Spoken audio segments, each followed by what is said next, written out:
Black households are underrepresented in the mortgage lending process, and Black borrowers are denied mortgages at a higher rate than white borrowers regardless of their incomes. Those are some of the findings in a new report by Housing Opportunities Made Equal. This is Cincinnati Edition on WVXU. I'm Lucy May. Joining me now to discuss the report's findings and recommendations are Housing Opportunities Made Equal Executive Director Elisabeth Risch and Greater Cincinnati Realtist Association Board Chair alrosser. Thank you both so much for being here. Thanks for having me. Yeah, thanks. I appreciate it. Yeah. Elisabeth, this study is a follow-up to the roadmap for increasing Black homeownership in Cincinnati and Hamilton County that Housing Opportunities Made Equal did and I believe released in 2022. Remind us what that report found in terms of the gaps between Black and white homeownership. Yeah, so the roadmap for increasing Black homeownership was first released, like you said, in 2022. This roadmap we have over 30 partner organizations that have signed on to endorse the roadmap. And what it does is the data found that there was nearly a 40% gap between white and Black homeownership in the Cincinnati region. So of our white population, it's about 74% are homeowners. Of our Black population in the region, about 35% are homeowners. And so a significant gap. And so the roadmap lays out 6 policy priorities for both increasing and preserving Black homeownership. We've been focused on identifying ways to follow up on those recommendations and really hold accountable players that are working in the space to really move the needle on increasing homeownership and particularly Black homeownership.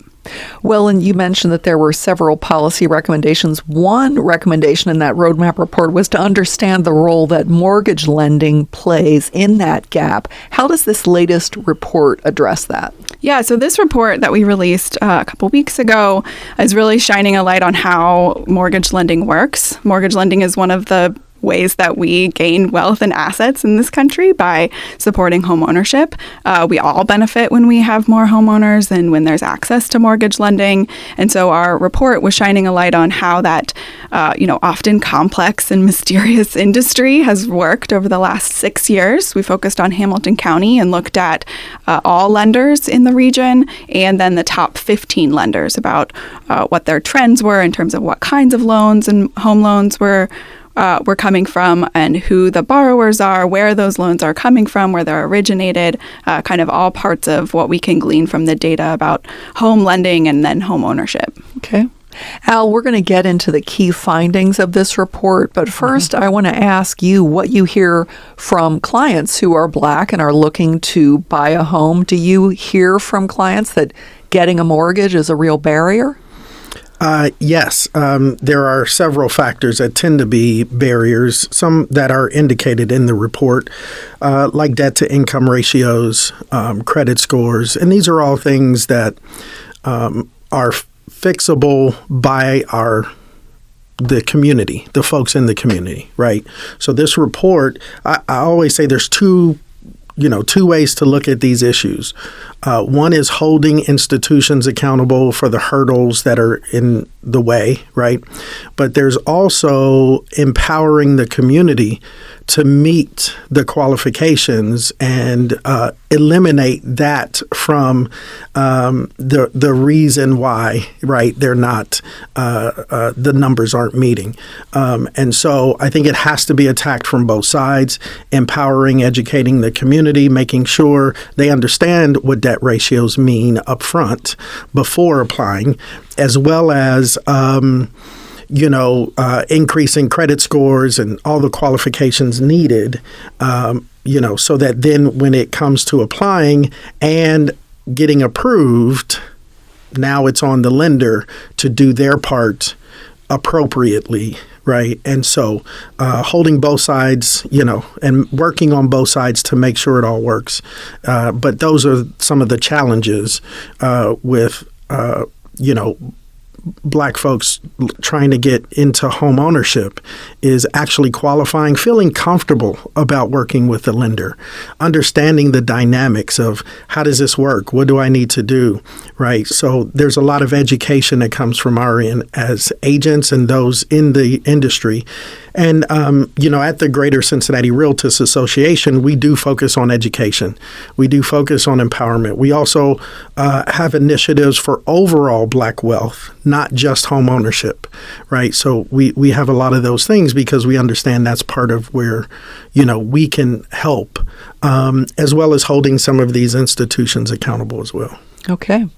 Well, and as I mentioned, we're going to get into the details of this report. We're talking about a new report by Housing Opportunities Made Equal that examines mortgage lending disparities between Black borrowers and white borrowers. Do you have questions or comments? What's your experience been trying to get a mortgage? Give us a call at 513-419-7100, or you can email talk@wvxu.org. Elisabeth, you mentioned that this report looks at 6 years worth of data. Where does that data come from? So the data comes from the Home Mortgage Disclosure Act. It's a federal law that was passed in 1977, I believe, that requires all mortgage lending institutions report annually detailed information about their loans. So home loans includes both home purchases, home improvement loans, and refinance loans, and it includes detailed demographic data, so about race of borrower, about your gender, about your income level, and the type of loan that you're getting. So it's publicly available. It's a really important way that we can understand how the industry works and enforce fair lending and civil rights laws. And so we analyzed data starting from 2018 through 2023, which is the most recent year available. And we looked at, in Hamilton County, the loans from all lenders, and then looked at the top 15 lenders in the region. And this report found, if I'm reading it correctly, that Black households represent 25% of the population in Hamilton County, but only 15% of borrowers applying for mortgage loans. Why do you think that is? Yeah, this was one of our main findings, that there are, Black households are severely underrepresented. So like you said, 25% of the population, we see those loan applications and then the loan originations, which is when you actually get the loan or the mortgage, that those percentages of Black borrowers that were applying and getting loans are far lower than what their population is. And so this really, I think, points to a lot of issues in the community about the historical redlining and discrimination that has been throughout centuries, some of which was explicit racial discrimination by the federal government in home lending in the 1930s and the kind of throughout the decades with the Federal Home Loan Administration, redlining, the whole history that has been discussed and talked about a lot. And so we still see, I think, remnants of that in our community. We still see, branches not being located in communities of color. We see just the practice of, credit scores and all of the requirements that are designed to protect borrowers and to make sure you're qualified for loans. A lot of those, I think, requirements still have narrowed the box so much that is causing some of the disparities of who's applying to loans, but also who's getting loans. I think Al mentioned some of this too, but having a lot of distrust of banks and distrust of lenders in the community. We looked, some of the introduction in our report really talks about, there was redlining, but then there was reverse redlining. There was the predatory lending that pretty recently, as close as 2008 in the mortgage lending crisis, a lot of really terrible mortgage lenders were targeting communities of color for really terrible subprime loans, and that then evolved into the foreclosure crisis. And so there's these ebbs and flows that really, I think, have made a lot of distrust, a lot of historical legacies of discrimination that we still see, and that's some of the reason why we see some of the disparities in the data today. Yeah. Al, what do you think when you think about the disparity between the percentage of Black households that are in Hamilton County and the much lower percentage of borrowers who are Black applying for loans? Why do you think that disparity exists? What are some of the reasons that you think go into that? Again, I think education, being comfortable with understanding that process. One of the things that stood out to me as I read the report, and you understand that the Civil Rights Act of 1964 was only 60 years ago, right? And 60 years ago, which is not very long ago, right? There are a lot of humans still alive who were alive then, right? So it wasn't that long ago. After 300 plus years of all kinds of oppression and all of those things, right? And so when you think 60 years, that means grandparents are still alive who are talking to their children and grandchildren.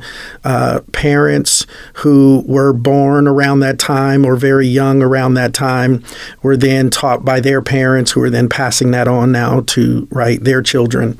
And so, and a lot of that was distrust of institutions, was lack of access, so lack of knowledge, of understanding the dynamics of what it takes to get a loan, to prepare yourself for a loan. When we look at the numbers that says 12% of black men don't even have a bank account or have any connection to a bank, then that's the start of a big problem, because we're talking about the latter end of applying for a loan and getting a loan. Well, if 12% don't even have a connection to a bank and then show up and say, hey, I want to get a loan, they're like, yeah, what? Who are you? Why would we ever do that? So, so again, empowering the community through education, information, to understand what this process is so that they can engage, right? So if there's 25% of the population is black, but only 15% are, of the loan applications are black, well, if we want to increase that, we have to get into the community and empower them to actually apply, right? That part is more so on the community than the lender, even though lenders need to, engage as well.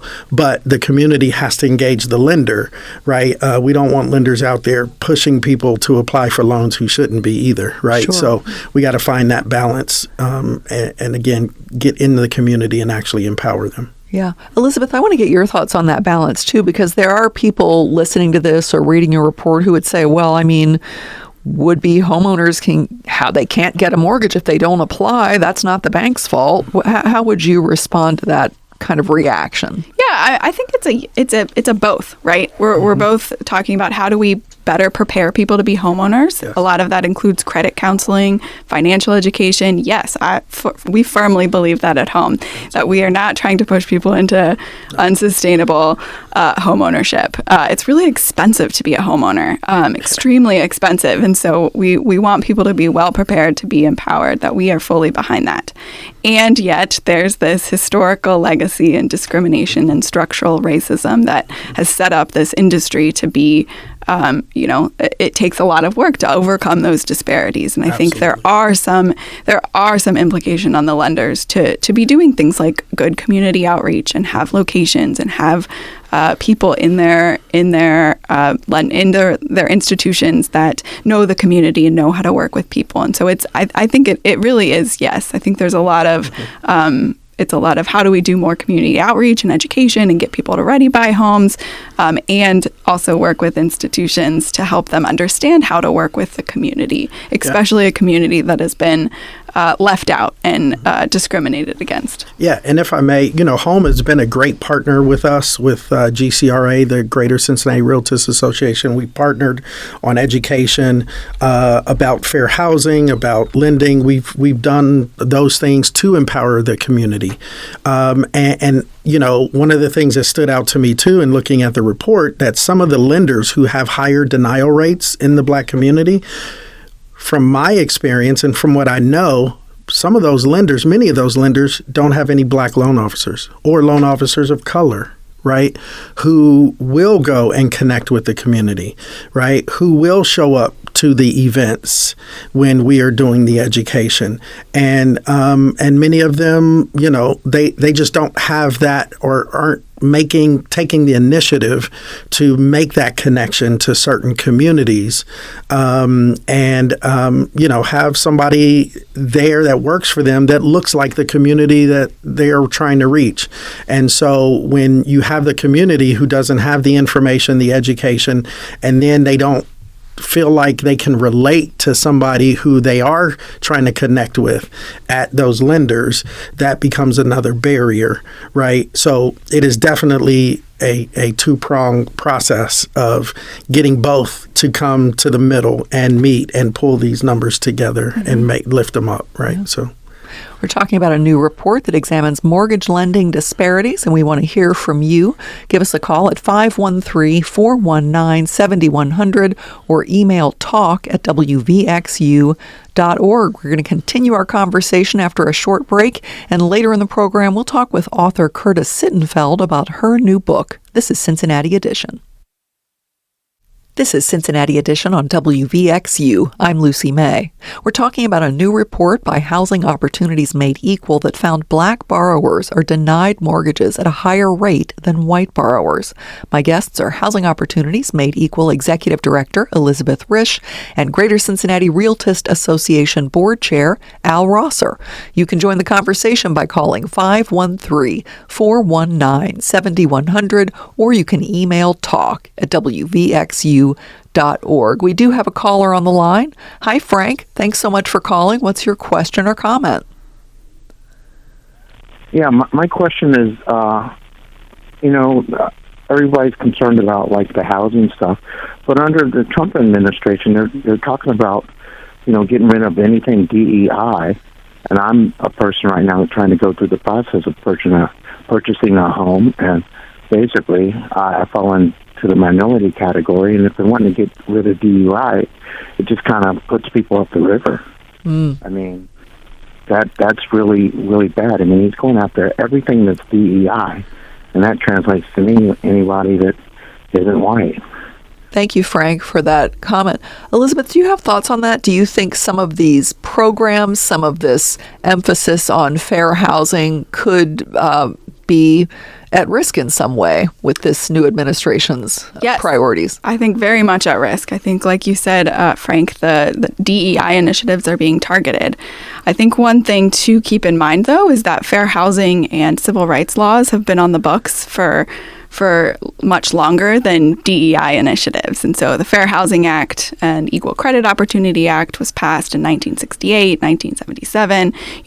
These longer term laws that are not easily undone.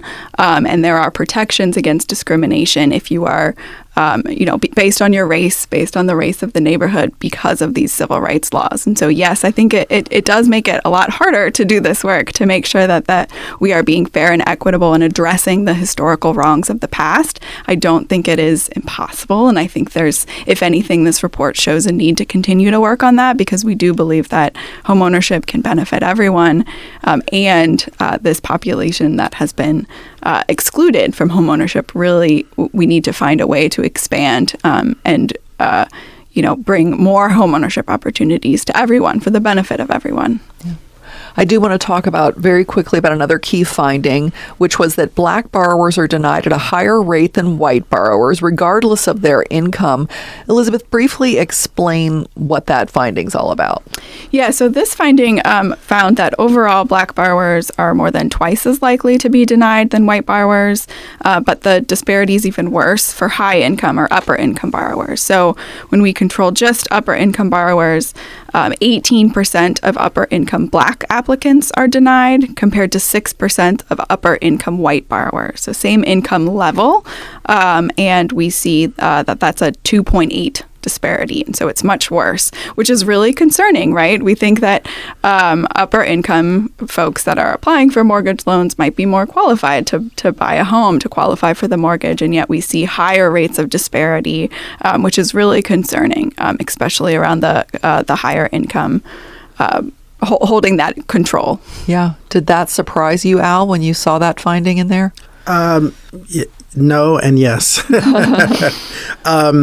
Because, there is a mantra out there, well, if people would just qualify, then the numbers would be what they are. Well, now we are talking about upper income, which implies that credit and maybe debt ratios are not as much of a factor in lower income or moderate income.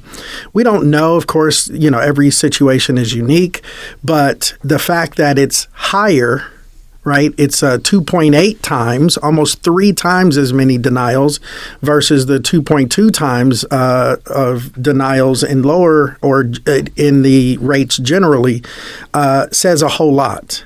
right? And so then we would need to, and unfortunately the acronym HMDA report, right, doesn't really break out all the individual denial reasons. They just, if I believe, just started collecting like credit scores and why, if they were denied based on credit scores, but there's so many reasons why. We don't know all those nuances. However, upper income, again, there's a lot of implications with upper income when it comes to qualifying for loans, and that rate is higher. That denial rate for black versus white is higher. So that does put a lot of onus on these institutions to say, where is this? Why is this happening? Right? Where, if they're applying but not getting approved, why? Right? If you're getting them pre-approved, saying, yes, we think we can give you a loan, but then when we look into it, oh, nope, sorry, we can't. What's going on there, right? And I think that's one of the key things is, we can get a lot of folks to apply, but then the approval rate or the origination rate, right? So just, as a semantics, as a clarification for definitions, when you see loan originations in the report, that is the loan approvals, right? Which that's not typical language, right? Yeah. And so the loan approvals versus the loan applications, that's a huge tell. A lender will try to say, oh, we have a lot of black applicants. Okay, but how many are you approving or denying, right? That's where the key is, I think. Yeah. Well, and Elisabeth, you had mentioned that this report does look at specific lenders and results from specific lenders. Our producer, Selena Reeder, reached out to multiple lenders listed in the report. The only bank that responded was Fifth Third Bank. Your report found that Fifth Third was twice as likely to deny a black applicant than a white applicant, which is actually lower than the average denial rate for Hamilton County. Fifth Third responded to us in part that mortgage loan approvals are based on a borrower's ability to repay the loan, which the bank assesses through factors such as credit history, income, employment stability, and debt-to-income ratio, among other factors. We've been talking about some of those. A bank spokesperson said, quote, "Our goal is to provide responsible lending while expanding access to home ownership for qualified borrowers." We really wanted to hear from other banks to get an understanding of the way loans are approved or denied. Would you say Fifth Third's approach is pretty standard, Elisabeth? Yeah, I mean, the data only tells one side of the story, right? It's a very limited picture of the data. It's really important because it's not, this isn't general knowledge, and so that was one reason why we published the report. But I think that's where it's important to really dig more into what our practice is, what's underwriting, what are some of those scenarios that someone that is qualified is being denied. I think all of those are really good questions to ask that we need to follow up on. I will say on the denial rate, I think credit is a huge issue. That there's lots of credit burdens in the community at large. There's credit card debt, there's student loan debt, there's medical debt. That's all contributing to making it harder to qualify for a loan, and a lot of that I think can be unpacked in terms of who has these debt burdens, who's not making those debt to income ratios, and I think that goes to some of Al's point about education. We need to do a lot more education about credit counseling and why it's how to manage your credit. And also, I think the credit system is flawed, that having a credit score does not mean that you can't, or having this specific credit score doesn't mean you can't repay. And there's a lot of, I think, barriers and more macro barriers there that institutions can look at about how to do alternative credit. How can you, take in rent payments as part of that credit consideration? How can we expand what's considered a qualified borrower to make sure we are fully capturing people that have the ability to be a homeowner and repay their mortgage? Well, and funny you said, I want to get your thoughts out, but this spokesperson also said Fifth Third has worked to expand access by providing down payment and closing cost assistance and looking at other information about a borrower's ability to repay, like counting rental payments. What are your thoughts about that, Al? Are there other things or more that you'd like to see lenders do? Yeah, those are some of the things. And one of the off-air Elisabeth and I had commented on was the fact that there are a lot of independent mortgage companies doing a lot more percentage of loans than traditional banks. And I think one of the reasons is because they are willing to be a little more creative, right? They will look at other sources of income. They will have overlays that may give a little more on debt ratios that traditional banks can't really do. And so these mortgage companies then have that ability to approve more loans or even accept more loan applications, and people are more willing to go and apply there because they hear of the success stories of their family, friends, or community members. So, yes, and if we're talking about debt ratios, then, I think one thing, and again, I'm not the underwriting part of this, but, maybe including in a loan the ability to pay down some debt, some current debt, right? And I know that's way out of the box, but if that's one of the challenges to getting this loan, to getting home ownership up to increase those rates, then how can we try to handle that, in this process of reducing somebody's debt ratio so they can afford the payment, at least on paper, right? So, just getting creative, I think, is the biggest thing to do. Yeah. Because Elisabeth, it sounds like you're saying part of it is that there's more to the picture about whether someone can repay these loans, has the ability, than maybe these little boxes that are getting checked. Is that part of the argument here? Yeah, I think there's a lot more than just what's on paper. Both in our report, there's a lot more that happens besides than just these data. It's important to have these conversations. And when someone's applying for a mortgage, I think there's, different ways to expand the credit box to, add in those creative variables that someone can repay. Let's look at other payment history. Let's look at, what down payment assistance, kind of things like that can be built in to really expand who is a good unqualified borrower. Yeah. Gosh, we're running out of time. We've got so much more to talk about. We did get an email from Nicholas. Nicholas writes, what can we do to solve the divide between black and white people getting mortgages? Is it better financial literacy in schools or with other organizations like Cincinnati Works? Does redlining still have an impact in 2025?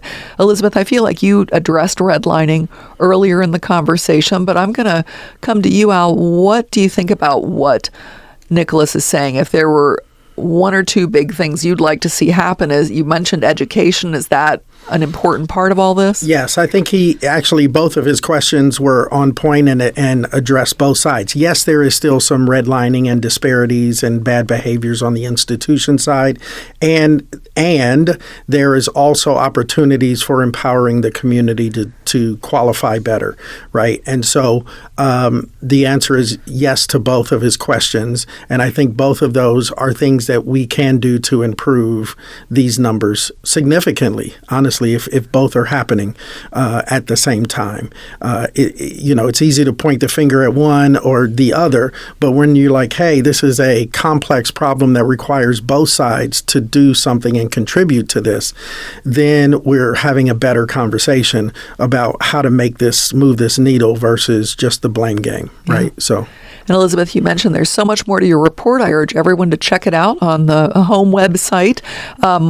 Just very quickly, in the minute that we have left, there are so many key recommendations, but is there one policy recommendation that comes out of this report that you'd like to highlight? Yeah, one of ours is the recommendation to really create programs and products specifically on Black homeownership. And so lenders can create a special purpose credit program, which has been, endorsed by the Equal Credit Opportunity Act, that can be specifically designed to address some of these disparities. And so creating that special purpose credit program, CDFIs, local governments can also create those too to help support some of those bigger barriers. Okay, so much more to talk about and read about if you go to the Home Cincinnati website.